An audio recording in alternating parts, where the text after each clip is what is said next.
Assalamualaikum warahmatullahi wabarakatuh. Alhamdulillahirabbil alamin. Al-qaili fi kitabihil karim.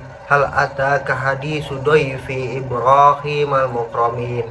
Izdakhalu alaihi faqalu salama. Qala salamun qaumun munkarun.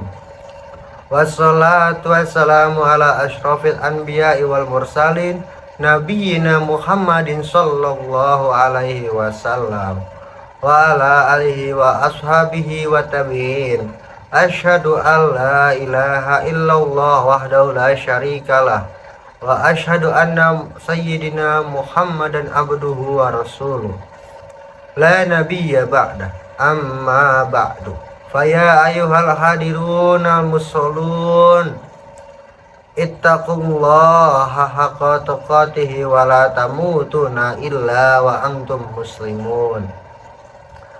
Hadirin sidang Jumat yang dirahmati Allah, hari-hari ini bangsa Indonesia kedatangan tamu mulia, yaitu Imam Masjid Nabawi Syekh Ahmad bin Ali Al-Huzaifi, yang datang dengan membawa beberapa agenda, yaitu penguatan kerjasama Indonesia antara Arab Saudi serta pertukaran pengalaman, pemahaman, dan praktik keagamaan yang modern dan universal. Kedatangan Imam Masjid Nabawi ini adalah keistimewaan bagi Indonesia, sehingga harus dihormati layaknya Islam menganjurkan menghormati tamu. Kedatangan Imam Masjid di Indonesia disambut dengan baik dan hangat oleh seluruh masyarakat, khususnya Muslim di Indonesia, dengan rangkaian kegiatan di beberapa tempat. Agama Islam membawa ajaran universal yang tidak hanya menyentuh aspek ibadah kepada Allah, tetapi juga mengatur hubungan interaksi sesama manusia, termasuk pedoman berinteraksi kepada tamu yang datang. Secara umum, Rasulullah SAW menjelaskan bahwa perilaku menghormati tamu adalah bagian dari implementasi kesempurnaan agama seseorang. Hal ini direkam oleh Imam Al-Bukhari dalam kitab Sahih Al-Bukhari juz 8 halaman 32. Man kana yu'minu billahi wal yaumil akhir falyukrim dhaifah. Zaizatuhu yaumun wa lailatun. Wadiyatun fatu salasatun ayyamin fama ba'da zalika fahuwa shadaqah. Yang artinya, siapapun yang beriman kepada Allah dan hari akhir, maka hendaklah ia menghormati dan menjamu tamu. Jamuannya adalah kebutuhan hidup siang dan malam hari. Keutamaan menjamu tamu adalah selama 3 hari, sedangkan setelahnya dianggap sedekah. Dalam hadis ini, menghormati tamu dilakukan dengan menjamu dan memenuhi kebutuhan sehari-hari tamu, memberi makan dan minuman tamu, yang juga dianjurkan dengan makanan dan minuman yang disukai oleh tamu, agar dapat memberikan kenyamanan dan kesenangan dalam hati. Hal ini juga dipraktikkan oleh Nabi Ibrahim, yang menghidangkan makanan dalam bentuk olahan daging sapi kepada tamu malaikat yang datang ke rumah. Hal ini diabadikan oleh Allah dalam surat Az-Zariyat ayat 24-27. Bismillahirrahmanirrahim. Hal ataka hadisu dhaifi Ibrahim al-mukramin. Izdakhalu alaihi faqalu salama. Qala salamun qaumun munkarun. Faragha ila ahlihi faja'a bi'i lisamin fagharaba ilaihim qala ala ta'kulun. Yang artinya, sudahkah sampai kepadamu Nabi Muhammad cerita tentang tamu Ibrahim, malaikat-malaikat yang dimuliakan? Ketika mereka bertamu kepadanya lalu mengucapkan salam, Ibrahim menjawab salam. Mereka bukan orang-orang yang dikenal. Ibrahim pergi diam-diam menemui keluarganya, lalu kembali membawa daging bakar anak sapi gemuk. Dia menghidangkannya kepada mereka, tetapi mereka tidak makan. Ibrahim berkata, "Mengapa kamu tidak makan?" Hadirin sidang Jumat yang dirahmati Allah, menjamu tamu dengan makanan adalah bentuk penghormatan dan tanggung jawab tuan rumah, karena tamu yang datang ke rumah tuan rumah menjadi bagian dari anggota rumah tersebut untuk diberikan kebutuhan pangan dan lain sebagainya selama menjadi tamu. Hal ini tidak menjadi hal yang memberatkan dalam pandangan para ulama. Mereka justru merasa bahagia dengan kehadiran tamu. Hal ini dijelaskan oleh Imam Yahya ibni Mu'az yang dikutip oleh Imam At-Tasa'alabi dalam kitab At-Tamsil wal Muhadarah halaman 430. Lau kanatil dunyal luqmatan fi yadayya lau raqtuha fi fammi dhaifi. Yang artinya, seandainya seluruh dunia ini berupa satu suapan yang ada di tanganku, maka akan aku berikan atau aku suguhkan untuk mulut tamuku. Memenuhi kebutuhan tamu adalah bentuk pengorbanan tuan rumah. Tetapi jika dilihat dari sisi yang berbeda, maka akan mendatangkan keberkahan bagi tuan rumah. Hal ini dijelaskan oleh Imam Syaqiq al-Balkhi yang dikutip oleh Imam Az-Zahabi dalam kitab Syiar al-Alamin Nubala juz 9 halaman 315. Laisa syai'un ahabba ilayya min nadhaifi li anna rizqahu 'ala Allahi wa ajrahu. Yang artinya tidak ada hal yang lebih aku senangi melainkan kehadiran tamu, karena rezekinya sudah ditanggung oleh Allah Subhanahu wa taala, sedangkan pahalanya diberikan untukku. Hadirin sidang Jumat yang dirahmati Allah. Di sisi lain, menghormati tamu tidak sekadar menjamu dan menyuguhkan makanan dan minuman, tetapi ada hal yang lebih mulia dan universal lagi, yaitu memberikan kenyamanan dan kesenangan kepada tamu.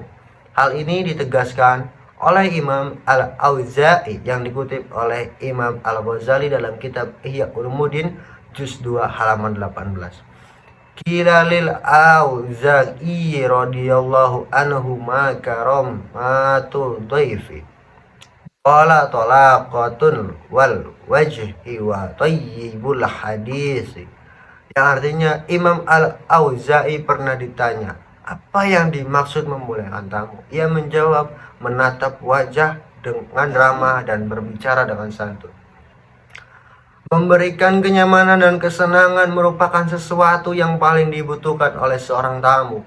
Hal ini juga paling dirasakan oleh tamu sebagai bentuk penghormatan dari tuan rumah. Oleh karena itu, hal paling pertama dilakukan tuan rumah terhadap tamu adalah menjawab salam atau sapaan tamu. Ucapan salam yang merupakan tradisi keagamaan adalah ungkapan keharmonisan suasana yang lahir dari orang yang mengucapkannya. Hal ini ditegaskan oleh Imam Badruddin Al-Aini dalam kitab Umdatul Qari Sharh Sahihil Bukhari juz 1 halaman 136. Ifsya'us salamil ladzina yudullu 'alal khafdil jannahil muslimina wa tawaddu'il wal hasi 'ala ta'allufil qulubihim wajtima'i kalimatihim wa tawaddudihim wa mahabbatihim. Yang artinya, menyebarkan atau mengucapkan salam yang merupakan tanda ungkapan kerendahan hati, harmonisasi hati, kelarasan hati atau kelarasan ucapan, dan saling cinta serta kasih di antara umat Islam. Hadirin sidang Jumat yang dirahmati Allah, kehadiran tamu agung yaitu Imam Masjid Nabawi dengan beberapa tujuan mulia tentu menjadi harapan bagi kita semua agar hubungan dan ikatan baik antara Indonesia dan Arab Saudi dapat terjalin dengan baik selamanya. Hal ini juga untuk menguatkan persaudaraan dan harmonisasi seluruh umat Islam dan manusia pada umumnya, dalam rangka menciptakan kehidupan yang damai dan tenang. Secara umum, tamu yang datang ke rumah kita pada hakikatnya adalah bentuk kasih sayang Allah yang datang kepada kita. Kita juga berharap dengan menghidupkan ajaran Islam yang mulia, termasuk menghormati tamu, kita selalu diberikan keberkahan oleh Allah Subhanahu wa taala. Amin ya rabbal alamin. Aqulu qauli hadza wastaghfirullah li wa lakum fastaghfiruhu innahu wal ghafurur rahim.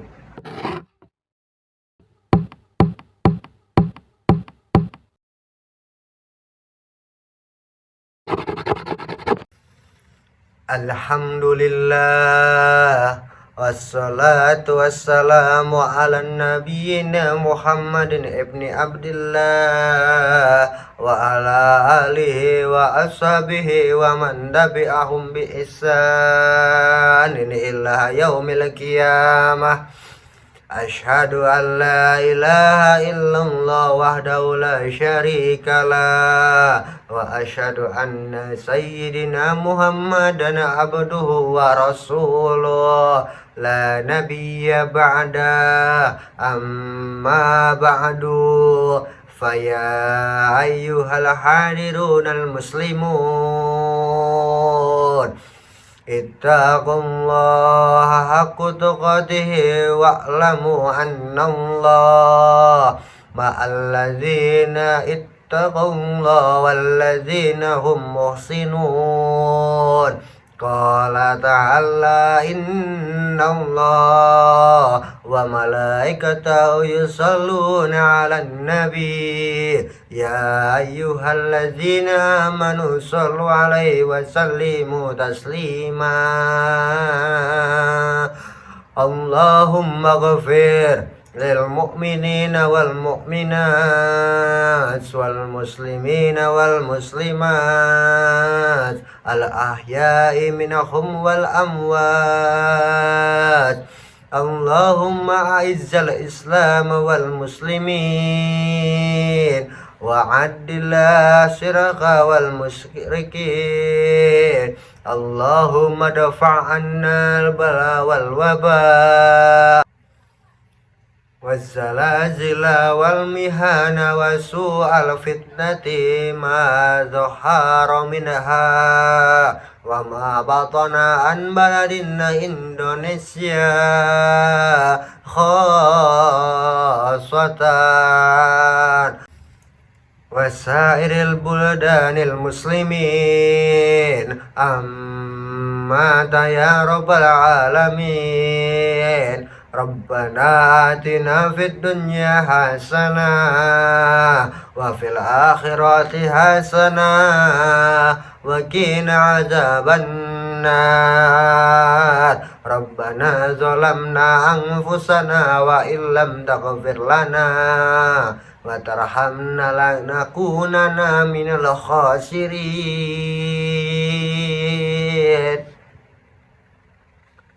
Ibadallah, innallaha ya'muru bil adli wal ihsan wa ita'i dzil qurba wa yanhal 'anil fahsya'i wal munkar wal bagyi ya'idukum la'allakum tadhakkarun. Wadhkurullahal 'azima yadhkurukum washkuruhu ala ni'amihi yazidkum wa la zikrullahi akbar.